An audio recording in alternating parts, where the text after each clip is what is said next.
Welcome to Speak for Yourself. I'm Jason Whitlock. That's Marcellus Wiley. That dude.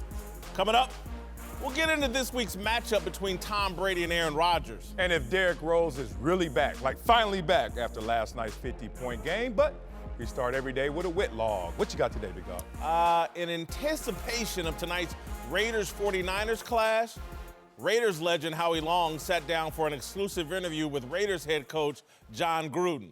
The interview is candid, fascinating, and enlightening. Howie's gravitas as a broadcaster and Oakland Hall of Famer allowed him to probe Gruden in a unique way. Part one of the interview will air tonight on Fox before kickoff, and part two on Sunday's NFL pregame show. Here are a couple of excerpts that are interesting. I ain't packing nothing in. We ain't packing anything in. We're working as hard as we have ever worked. Someone makes a phone call to you in the middle of the night and makes you an offer that you think helps this franchise, the Raiders. You make that move. I got a cell phone just like you and everybody else. Right. And I get a lot of phone calls from people that are dying to come and play here. I'm just telling you, they're dying to play for the Raiders. That was Chucky, not John Gruden. The Raiders. Everybody's calling me to play for the Raiders. Raiders owner Mark Davis hired John Gruden to play the role of Chucky for 2 years while the team transitions from Oakland to Las Vegas. Davis has agreed to pay Gruden $100 million for the role of distracting attention away from the fact Davis isn't planning to spend any real money until the team moves into its new revenue-generating stadium.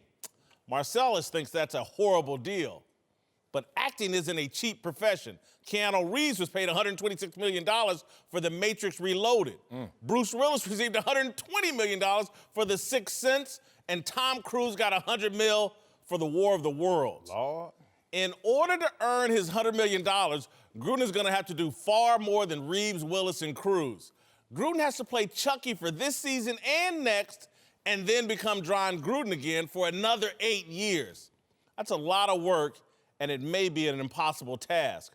I'm not sure Gruden is ever going to recover from this Chucky routine. This Gruden-Chucky experiment isn't going to have some kind of happy ending like Sybil. Y'all remember Sybil? It was a famous book and 1976 miniseries on NBC. Sybil was a grown woman who had multiple personalities, including a childlike girl named Peggy who scared the hell out of Sybil. At the end of the miniseries, a psychiatrist hypnotizes Sybil and introduces her to Peggy. Somehow Peggy and Sybil hug and it cures Sybil, and Sybil goes on to live a normal life.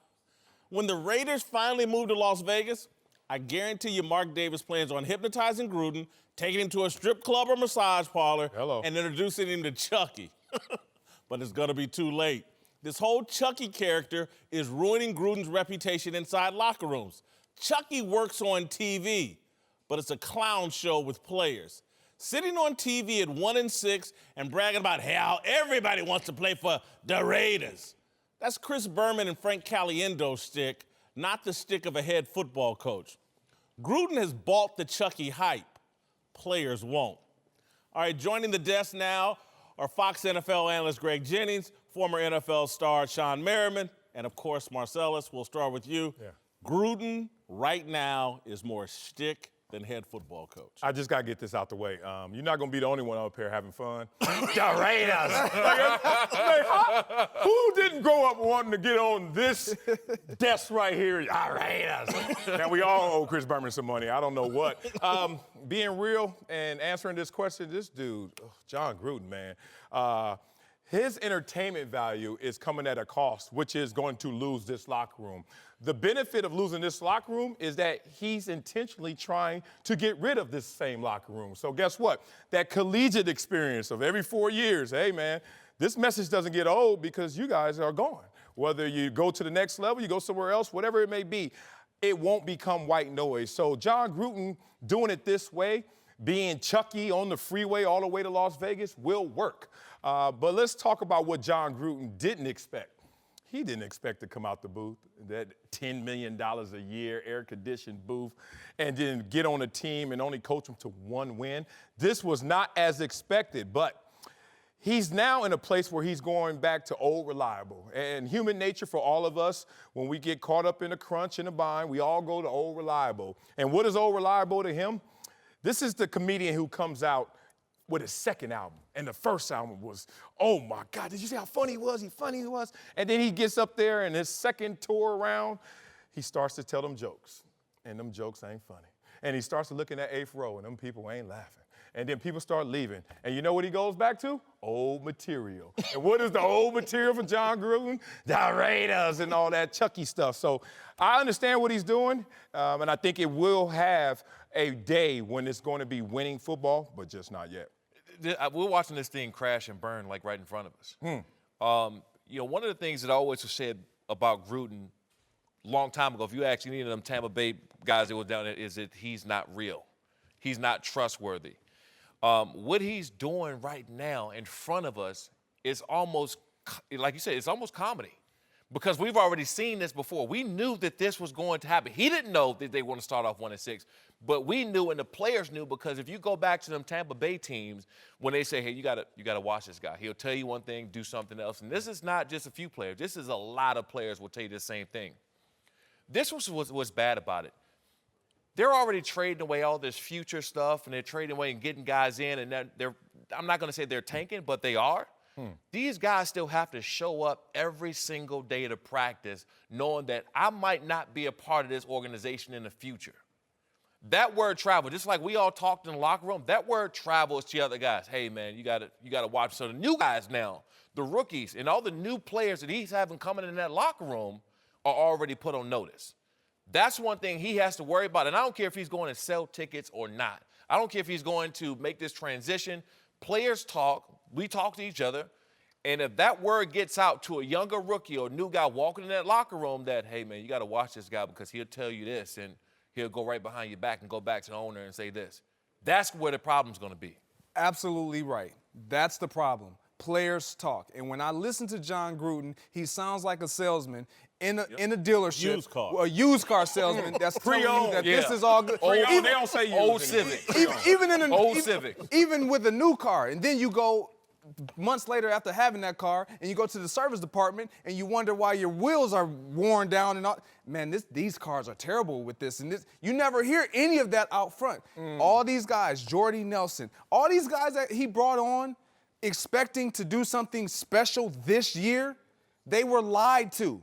They didn't expect and anticipate going through something like this. And quite frankly, I don't think John Gruden expected this. I think he thought it was going to be a lot different, a lot more of who I am and what I do is going to be enough, and it don't cut it anymore. Yep. And truth is everything. When you in a locker room, I don't want to hear all that phony stuff. I don't want to, when we watch that, we looking at it like, man, get that out of here. Yeah. In the locker room, you think these guys aren't saying the same thing? Will y'all stop?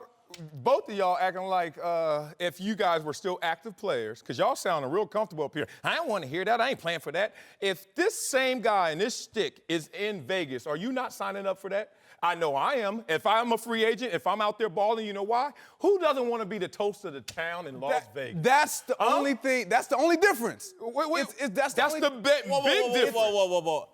Love Vegas. I'm there more than almost everybody but Sean. Yeah, you're right. Merriman up there.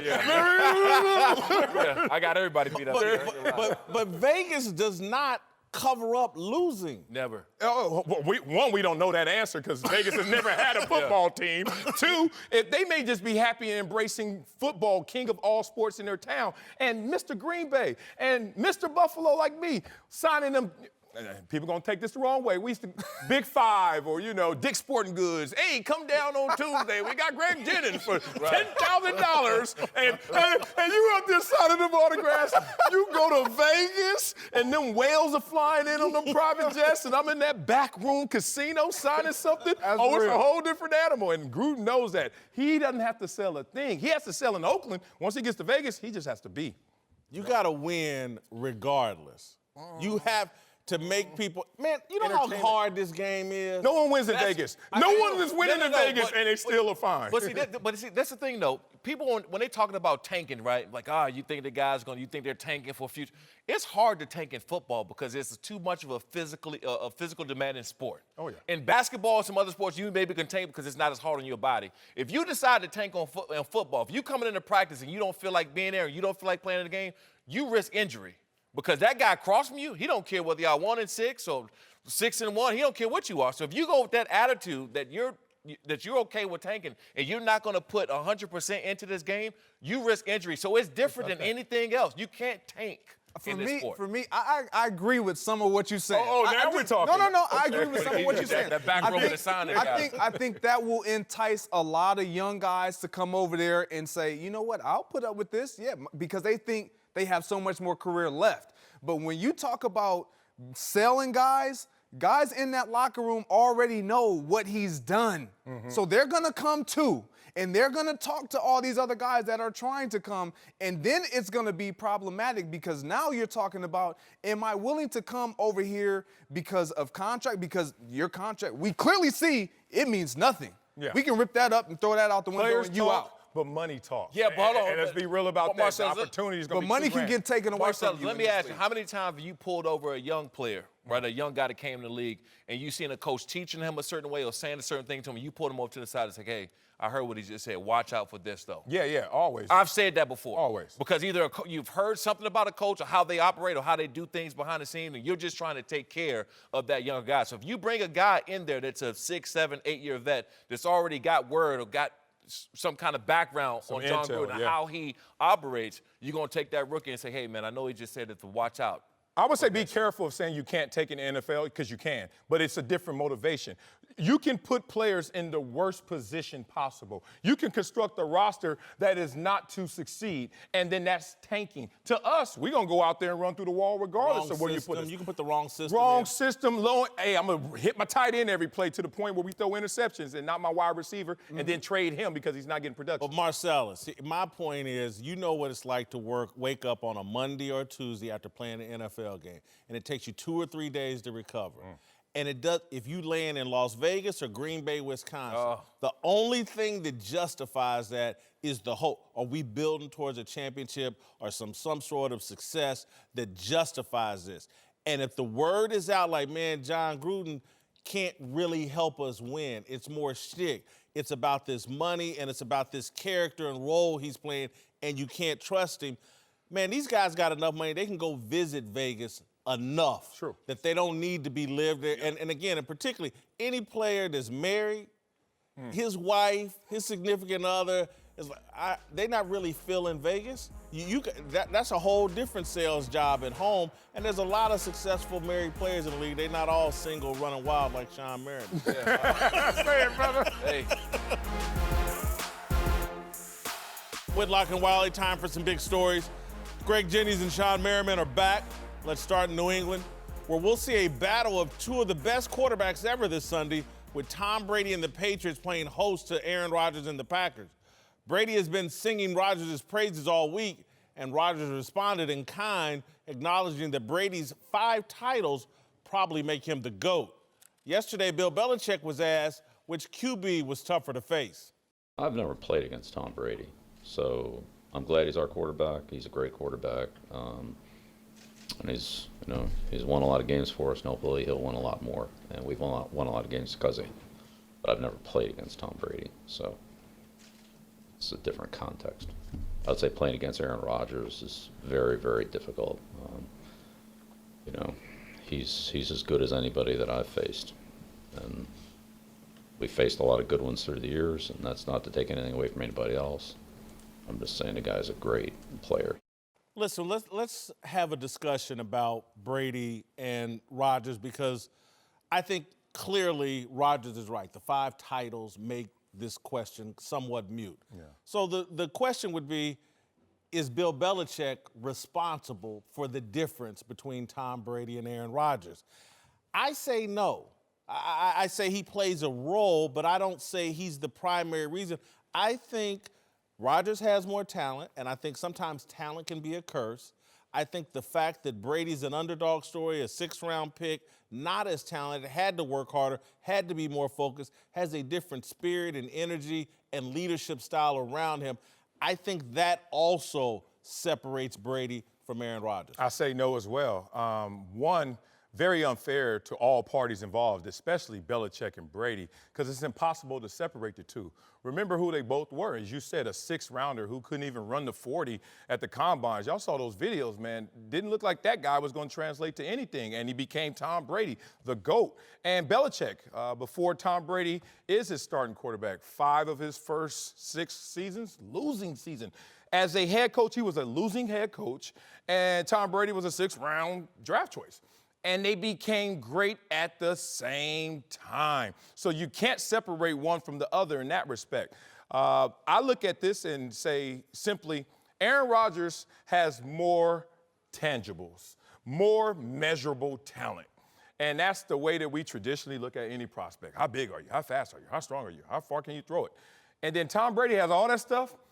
No ruler for that, no tape measure for that. But whatever that is, those intangibles, it's off the charts, and until we are able to measure the immeasurable, we would never give him his proper respect, but certainly do not undermine his greatness by comparing them to those with less accolade and those who have more talent but not more accomplishment. You know, it's hard for me to say because I don't want to be a Patriots hater. I mean, you know, if you say something bad about the Patriots, everybody automatically assumes you're saying that Tom Brady isn't great. He is great. He'll go down to me as the best quarterback of all time when he retires, when he's done. When I lined up against Tom Brady, when I lined up against Aaron Rodgers, I wasn't worried just about Tom Brady. I was also worried about Bill Belichick, what he was going to do. You know, I was once told a long time ago that, you know, if you want to be a great defensive player, if you want to kind of be the man out there, you're going to have to start playing against these offensive coordinators and head coaches, because these are the people that's going to go out and start creating havoc for you. All these teams that Tom Brady's had in the past, and some of the ones of recent, Bill Belichick has implemented these guys in order to build and put people around them. Aaron Rodgers, what did Mike McCarthy do for him? Aaron Rodgers created these plays. Aaron Rodgers extended these plays downfield. Aaron Rodgers made magic happen. If you put in the two, and I know it's unfair because Brady does have the titles, and that's why I can't go with Tom Brady over Aaron Rodgers, because he's had help. Aaron Rodgers hasn't. So I can't, it's unfair because people are always going to say that the rings matter more than anything else. But I can't see Tom Brady and You think Aaron Rodgers has 5 rings if he's playing for Bill Belichick? Oh, no doubt about it. I think that even the quote that Tom Brady said, if he played here, that he would have 7,000 yards. That was telling you right there, right then and there, that, you know what? He's better than me. If he was here with this coach and this organization, he would be better. But he hasn't had the help. This is easy for me. Honestly, it really is. This is no disrespect to Tom Brady. I know how great he is, and he is the GOAT because of the 5 Super Bowls and all of the other things that he's done in his career. But when you look at his coach, he not only is his coach, he's made the personnel decisions. He's been the guy putting the pieces around him to make him better. On the other side, defensively, you look at Mike McCarthy, he's not making those type of decisions. He's not making personnel decisions, just coached his football team. And he hasn't been able to get that done. It hasn't equated to what they've been able to do, they being Tom Brady and Bill Belichick. When you look at those two, you automatically, you can't say if one were gone, they would still have the same success. You can't say that. So for me, I look at Aaron Rodgers and I look and say, shoot, if Mike McCarthy was gone, would he have more success? Probably. So that's how I look at it. I mean, you put him with Bill Belichick, and you're telling me Aaron Rodgers still only has one? It takes a different personality to deal with Bill Belichick and his way. So Aaron Rodgers' personality has to fit with Belichick. I understand that, but I feel like, and maybe it doesn't mesh when he first took over. But if you were to ask him to swap right now, I think Aaron Rodgers has such a high respect and holds Belichick in such a high regard, he would do whatever that man asked him to do. whatever. But it's not fair to compare a full-grown Bill Belichick and his resume and accomplishments and then swap with Aaron Rodgers right now, because you wouldn't have done this puppy Bill Belichick. And that's my point. Day one Belichick and day one Brady, nobody's sitting there saying greatest coach of all time, greatest quarterback of all time. They built this together, and to take the hammer from one and the nails from the other, to me, is absurd because, as Whitlock said, we had to go through this together, and not everybody's down for that ride. I totally agree with that. But my point is, if you have them together, you can't sit here and say, oh, yeah, this is all Tom Brady. When we look at the Green Bay Packers, do we ever say, Mike McCarthy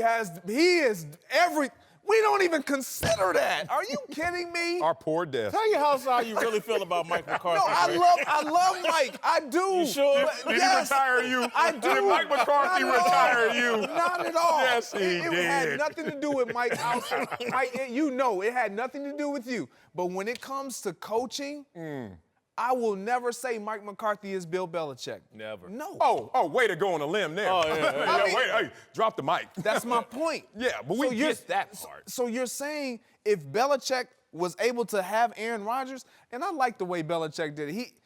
He's not gonna give Tom too much credit either. No. I never played against Tom, and he never said Tom is a great quarterback.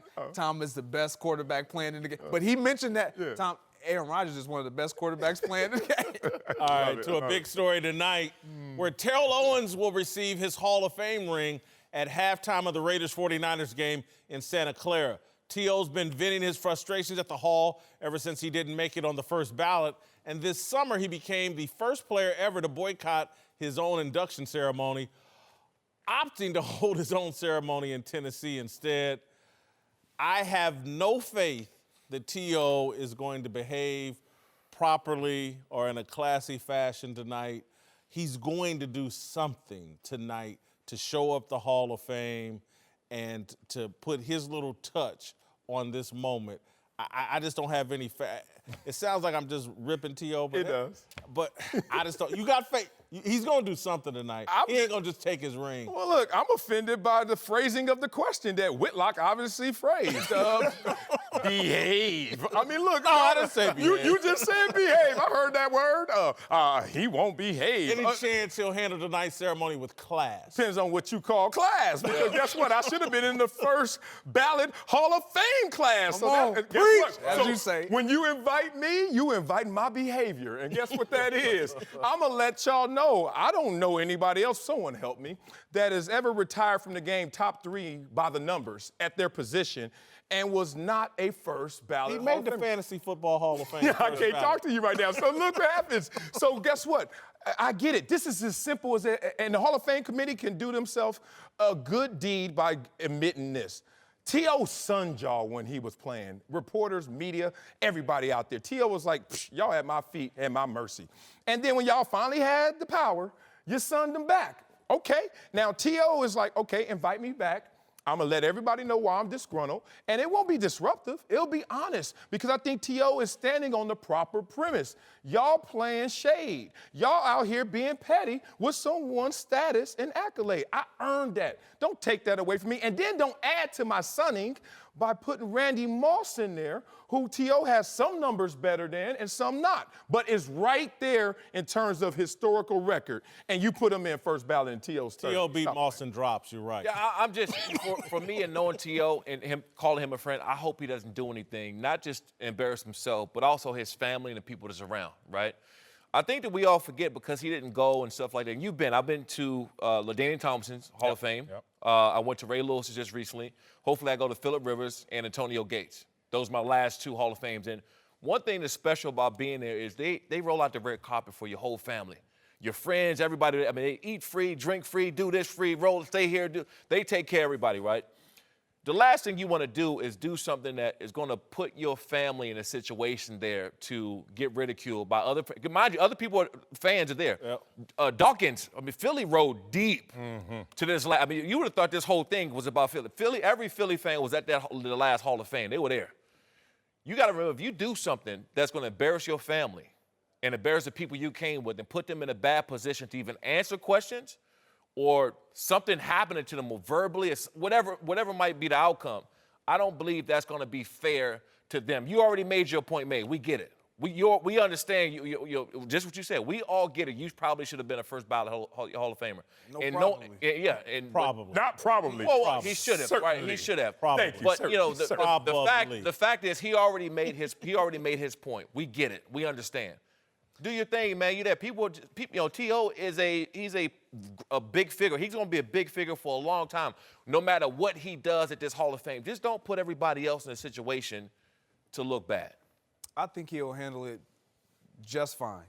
I think what With has class been or with just class. fine? I think he'll be classy. And when you think about what he decided to do, honestly, it was in the best interest not only of the Hall of Fame, but in Terrell Owens. Like, if he would have gone there and then done something that he could regret now and wish he had never done, it could change the whole outlay of everything. But when I listen to a Randy Moss afterwards, when they're on that desk and he's talking about what we need to do as the Hall is now open our arms and embrace him.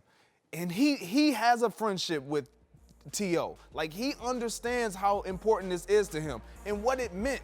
I don't think T.O. now all of a sudden is going to continue to strike that match and light that no, I don't think so. He's going to do something. I hope. Whitlock and Wiley here. Greg Jennings and Sean Merriman are back. Let's move to Charlotte, where Eric Reid has been busy since joining the Panthers back in September, getting into it with Malcolm Jenkins and calling the Eagles safety a sellout, and continuing his kneeling protest during the national anthem.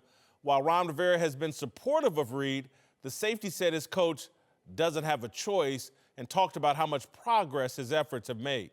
You can't put a number on empowerment, and that's what our goal is to do. You can't put a number on the number of people you educate,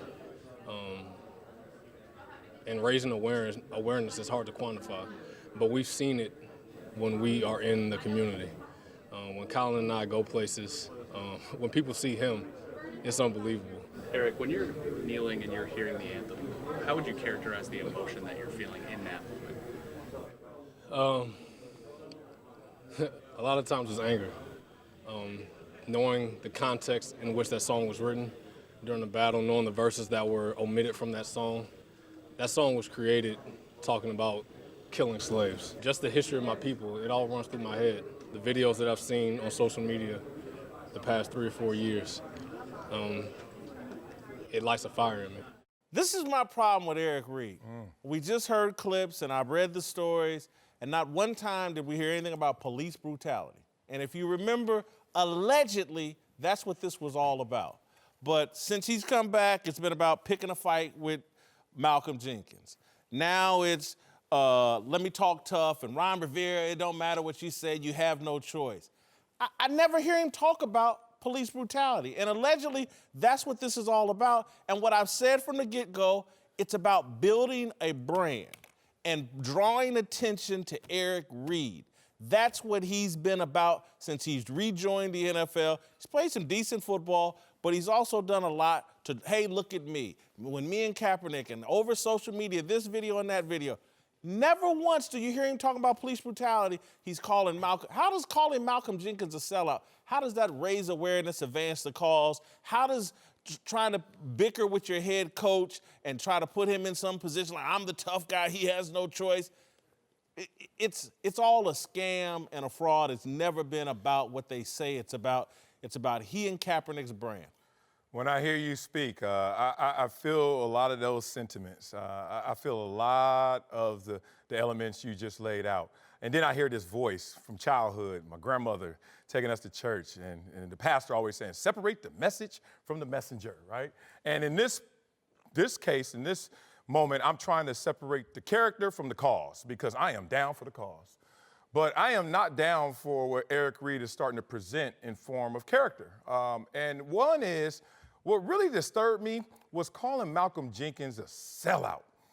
Now, you can disagree with Malcolm Jenkins and the way that he went about his business. And it actually was business, because it was $100 million that a lot of people can say they want, but a lot of people can't reach and find and get. And you can still be about the cause and have a supplement of $100 million to go towards the cause and continue the cause. But a sellout, because we all know what that feels like, that sting. I know I've been called one many a times when I got outside the box. What box was that? I didn't know I had to be in the box in the first place. You trying to tell me because I'm a black man I can't have full expression? And I'm not even talking to non-blacks. I'm talking to my own people calling me a sellout because, oh, Marcellus, you want to act a certain way. You want to talk a certain way. You want to do a certain thing. And Malcolm Jenkins, I haven't seen yet him fully exposed as nothing near a sellout, let alone someone who is adversarial to the cause. For a guy who plays a team sport like football, Eric Reid needs to understand, and Malcolm Jenkins help him understand, that we are pulling in the same direction, just doing it different ways. The linemen have to do something different than the quarterback, who has to do something different than a receiver. But we still got to get in that end zone together, man. Respect. Well said. Respect, but show some love. Said. More so. You know, my biggest problem is, Eric Reid, you was on the street for a while, and you had a bunch of people pulling for you to get back in the NFL, myself included, for you to get back in the NFL and the organization or somebody to take a chance and say, you know what, we don't care what's going to happen from this or what people are going to say. We want you on this team, and we want to show you our support. You're going out there and showing aggression for the same thing you're fighting against, but against the same people you're trying to get something done with, against your own color and your own race. What are you doing? You're making everybody who supported you and trying to stand up for you and doing what they need to do in order for you to get back on the field, and you want to fight. So all these people that are saying these things about you being this and you being that, you going out there and trying to physically put your hands on a man for the same cause you fighting against for somebody else doing it to us. What are you showing? And it sucks for anybody. It's bad for anybody who's kind of backed him and saying, man, this needs to stop. We need to support this. We need to get him back in the organization. Why is he? He's top 10 safety in the league. Why isn't he on the team? Maybe that's why you wasn't on the team. But to begin with, maybe that's why our organization didn't want to, step over the boundaries and accept some of this backlash that was coming. You shot your own self in the foot, and that's just not fair to anybody supporting the same cause. You going to do that and say, so other people can sit back and say, hey, this is why, right here, look at that. You guys, all of you make great points, and I agree with everything that's been said. My issue with Eric Reid is not the cause, because I'm down for the cause, as you said, Marcellus, but when you talk about Ron Rivera, a guy who obviously helped bring you into this fold, I helped get you here, and you say, respectfully, he doesn't have a choice. You don't even need to say that. Like, don't, because now you're literally smacking the hand out of your face from the one who was extending his hand into your face. Like, that's basically what you just did. And then my other issue is attacking someone who is fighting, but fighting differently than you. We're in this, but I'm gonna approach it different. And now all of a sudden you got a problem with, that's the problem in the first place. When we fight for something, we always expect for everyone to fight the way we fight. That's not reality. What fires you up, the same reasons he was able to express that what goes through your head when you hear that national anthem being played. Yeah, it fires you up. Anger boils up. That I don't feel that there are some things that I pull from that bother me, but rage doesn't come out of me. But that doesn't mean I don't agree with the cause. That doesn't mean I'm not willing to fight. And more importantly, so Ron Rivera was our defensive coordinator when I was down there with the Chargers. He had also had a tough time finding a head coaching job for a very long time, and he was a great coach. So obviously he had a hand in you coming there.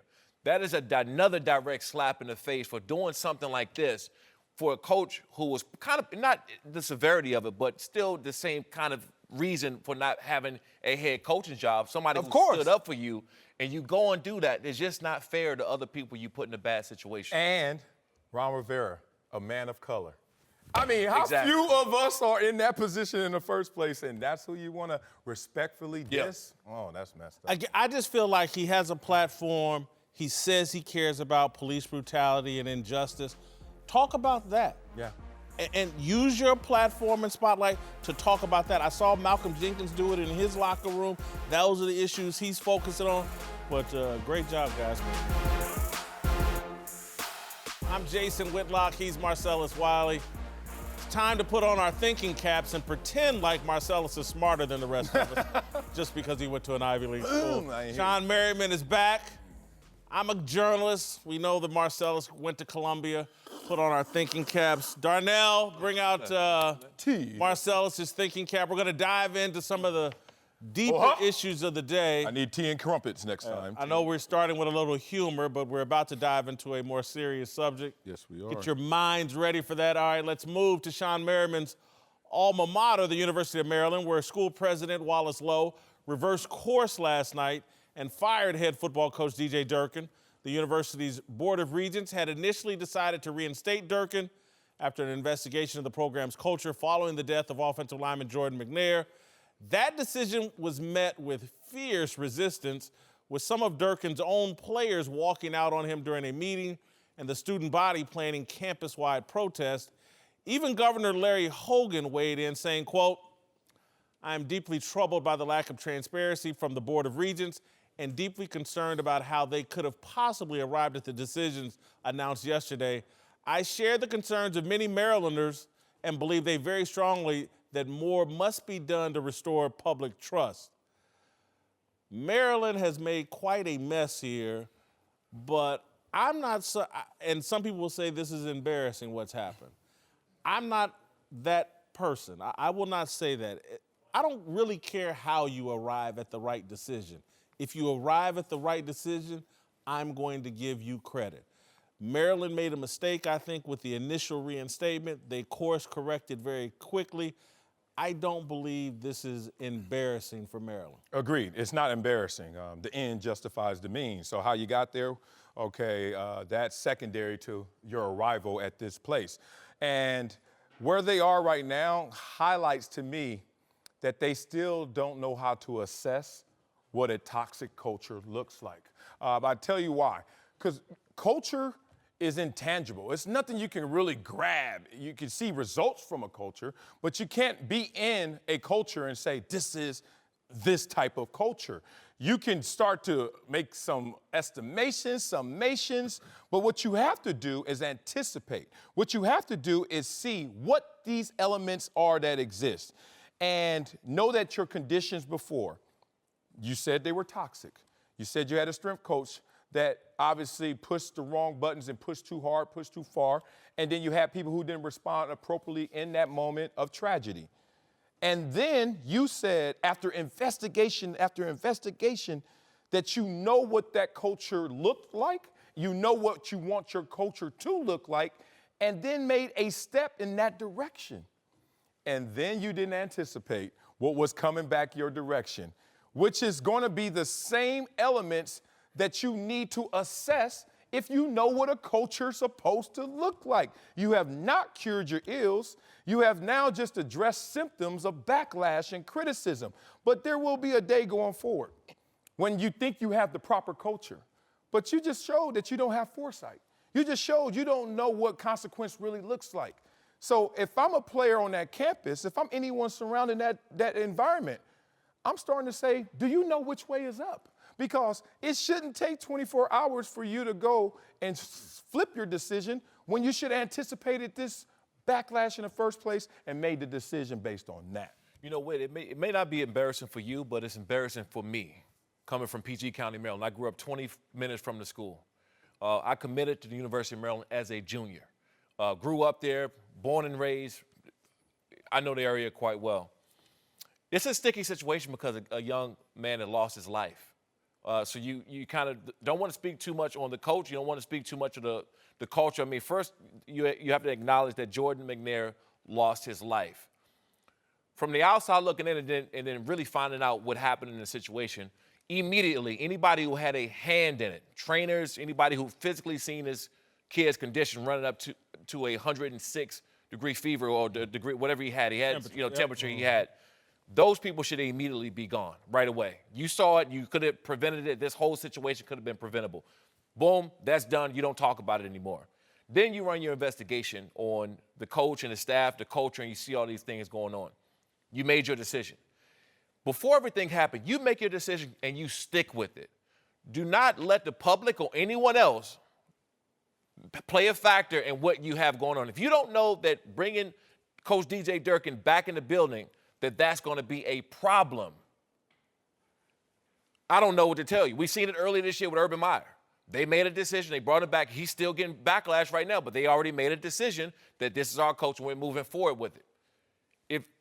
If you make the decision and you let this whole thing blow up in your face and you don't know this coming, it just shows that somebody mishandled this thing, not only from the start, but even when they had the chance to go back in it and look at it again and now make a decision. I'm from the area.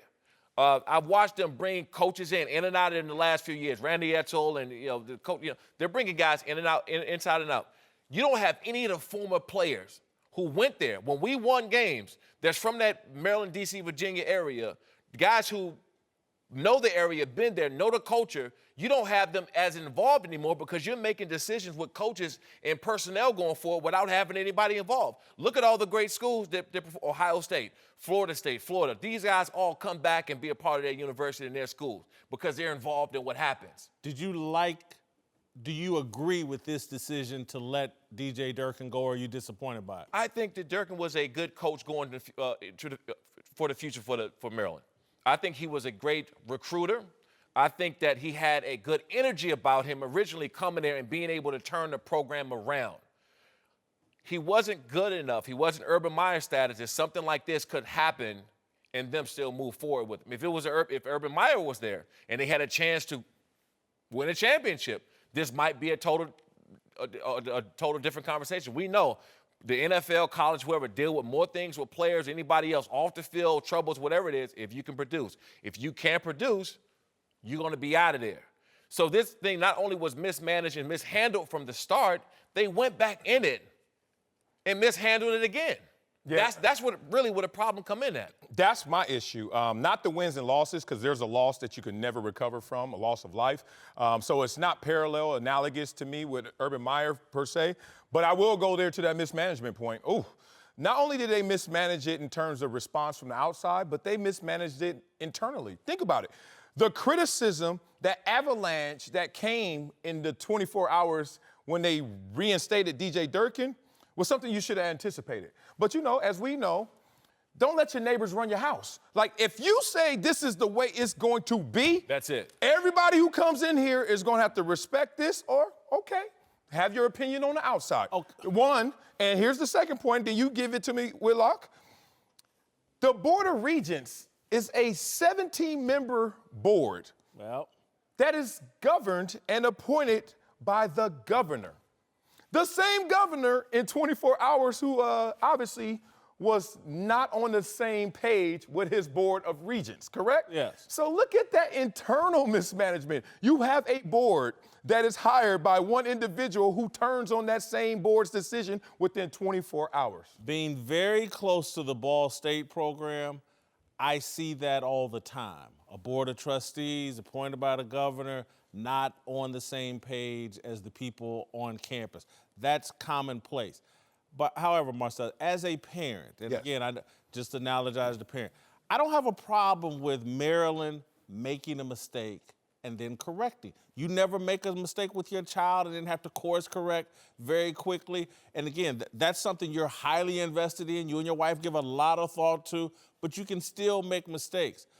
I just think when I look at what they couldn't anticipate, which became very clear, is just the dissension within their own program. You've got kids fighting with other kids as over this suspension. You've got a player that is talking about he was beaten up or got in a fight, lost the fight or whatever because the players are fighting amongst themselves. And Sean, that was my position yesterday and I stand with it today. DJ Durkin, to me, we're letting him off the hook. We want to blame Maryland, the Board of Regents, blah, blah. DJ Durkin should have been smart enough as a coach to realize he wasn't in position to lead this team moving forward.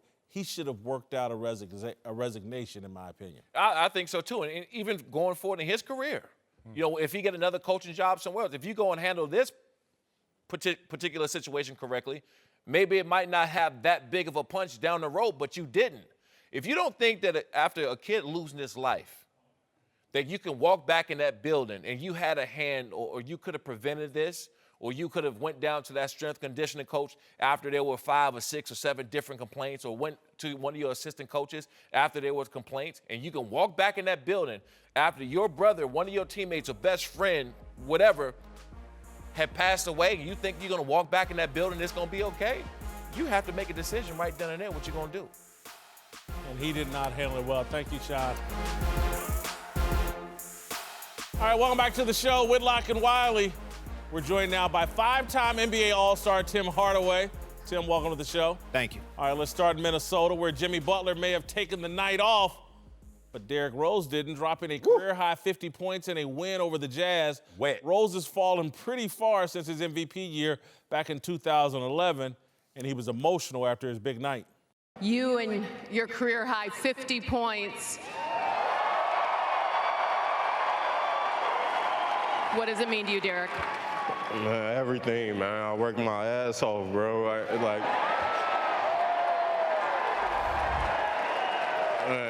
I wouldn't have did this for the franchise, the organization, the fans, everybody, man. I wouldn't be able to play the way I play, man.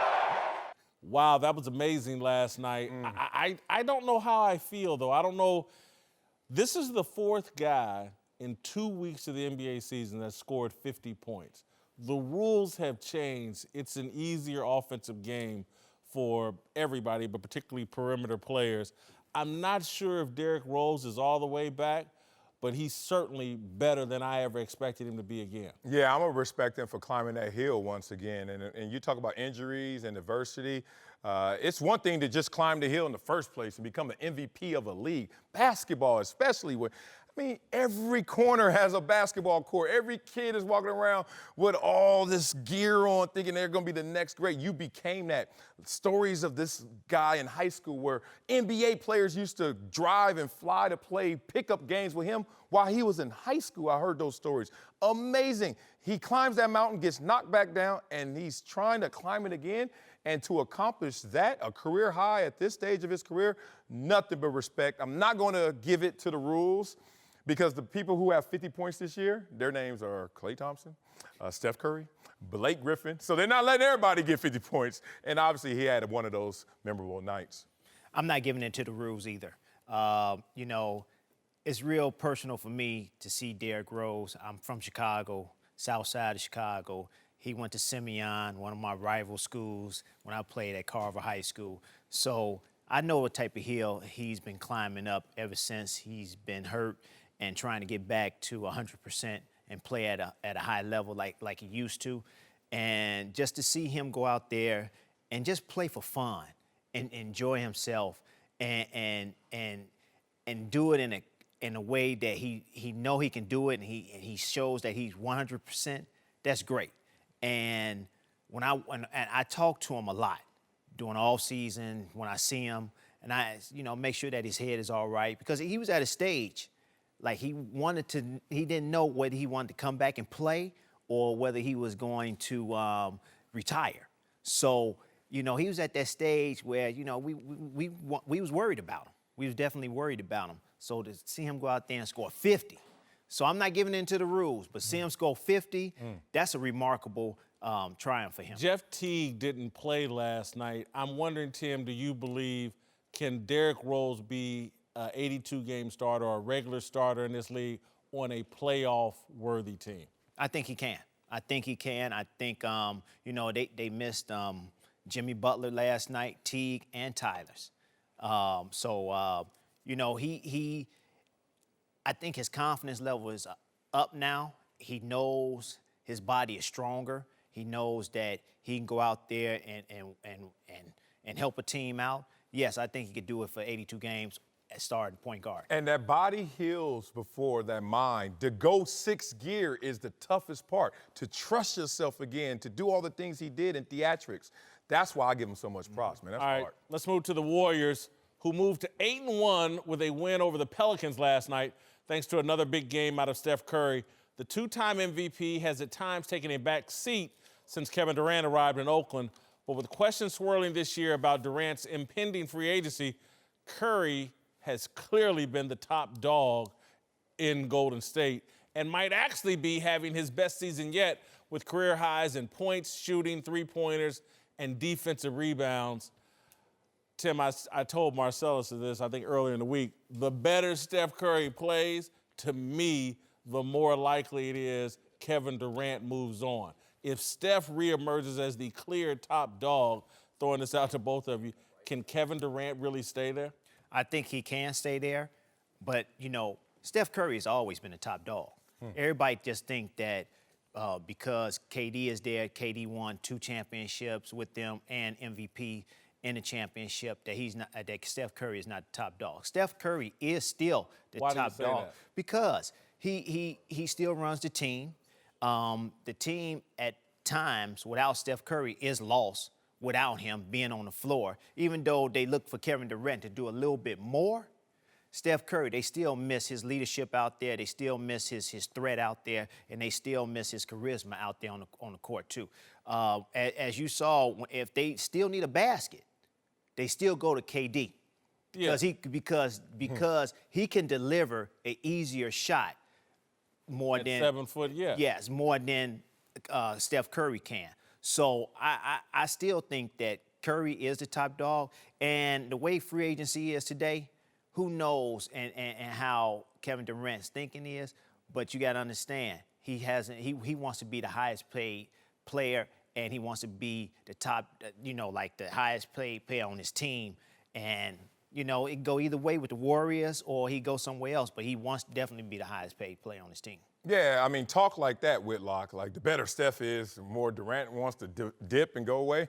That's what broke up Run DMC. Like, seriously, like, oh, man, you hear Run? DMC ain't getting no shine. Next thing you know, I'm 20 years away from that moment, still waiting on a comeback tour because you just got to allow these two guys to play under Steph's umbrella, his mentality of selflessness.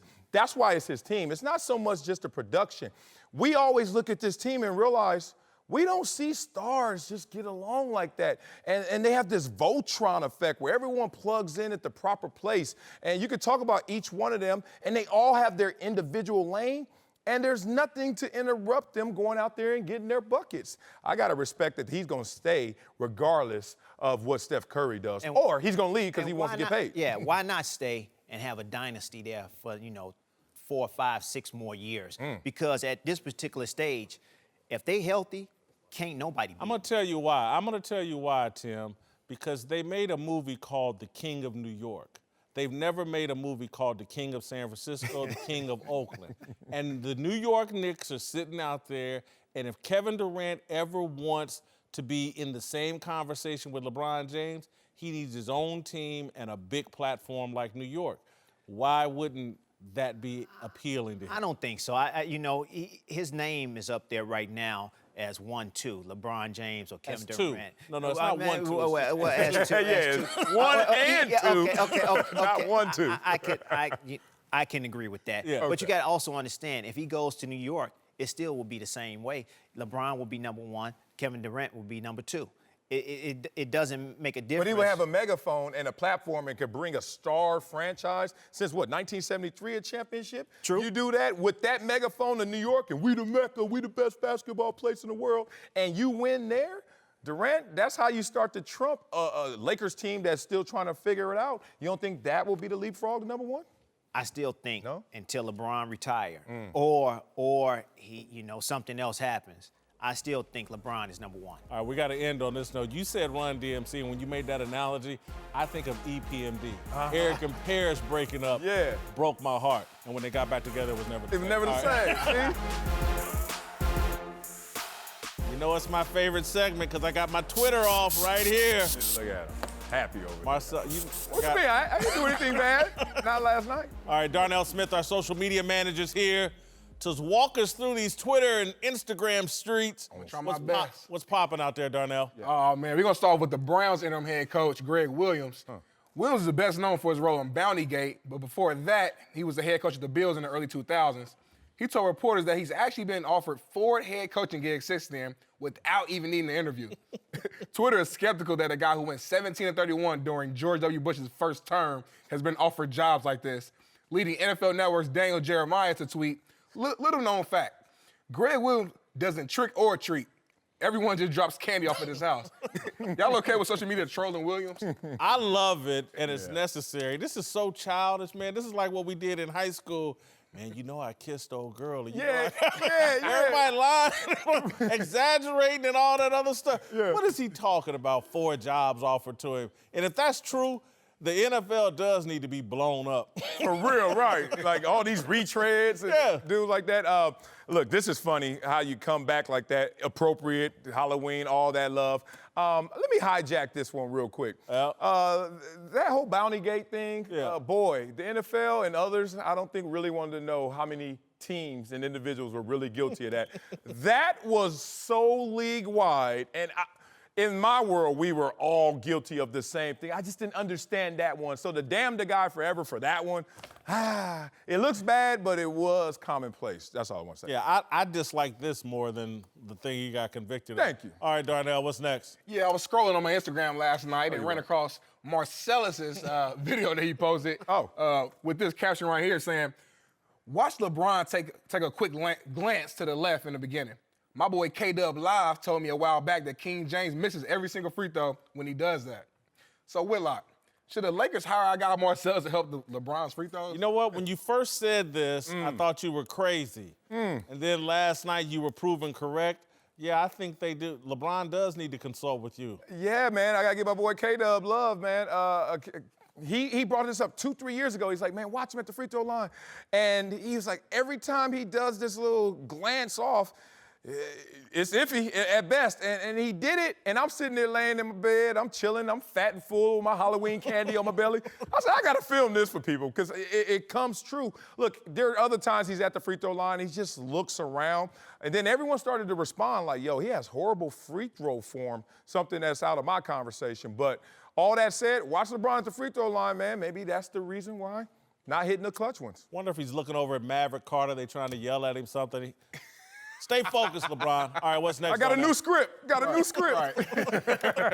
All right. So moving on to the Timberwolves. Minnesota unveiled their new Prince-themed City Edition uniforms today, showcasing a lot of purple in honor of the late singer. But the Nets aren't going to be outdone, showcasing their new Biggie-inspired City Edition unis to pay tribute to the Brooklyn rapper.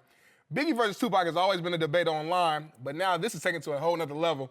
So, Biggie uniforms or Prince uniforms? Which one y'all going with? I'm going with Prince, and I love Biggie, but Prince is an immortal. Are we going with the artist or are we going with the uniforms? Right. Because both of them look a mess, but Brooklyn looks better. But I don't even understand why that's Prince other than it's purple. Okay, and like, you don't own the color. And how's that Biggie? Because of what? What part of that is Biggie? I think the top of the jersey, remember that Coogee sweater he's known for? I think that's that design right there on the collar. A little bit of that, yeah. They both are suspect uniforms, but amazing artists. That's Last but not least, what's popping on FS1? Yeah, man, so we got this short clip from Fair Game that's airing later on this afternoon. And Christine interviewed Rams D-tackle Michael Brockers and asked a question about former coach Jeff Fisher and current coach Sean McVay. Take a listen. If Jeff Fisher was still the head coach today, what would your record be at the end of the season? Man, I don't know, 7-9. That sucks. And I love you, Fisher. I just want to let you know, thanks for the opportunity, but 7-9. Wow. Was that mean, or is he just keeping it real? He's keeping it real, and it was mean. There was a little I can't touch that one, but you know his record speaks for itself. Yeah. He could have said that, but we probably be 7-9. Yeah. Wow. Dave Chappelle said it when keeping it real goes wrong, and that went wrong, brother. But he's keeping it 100 too. I think they would be just a normal, average team. Hold. Let's deal with this in a more serious way. Jared Goff, Aaron Donald, Ndamukong Suh, Marcus Peters. They got everybody. They just traded for Dante Fowler, Brandon Cook. If he had all of that, He had a lot of that before. And Jared Goff certainly wasn't unlocked. Todd Gurley He had regressed. rookie year. Todd Gurley regressed from a great rookie year. You want to keep going? And Marcus Peters not playing so well right now, so I don't know if that's an addition or subtraction. He had a lot of those pieces. He drafted well. He just didn't get the most out of them. He wasn't the most creative mind offensively. I'm sorry, I would give him 9 and 7. Look at you. That ain't too much better. We so close to the playoffs. So close to the playoffs. Oh, man. All right, thank you, Darnell. All right, we'd like to welcome a new addition to our show today. Marcellus, I've been hyping him up. My Uncle Jimmy is finally here from Kansas City. I'm sorry, not Las Vegas. All right, respect. Look at that. Look at Uncle Jimmy.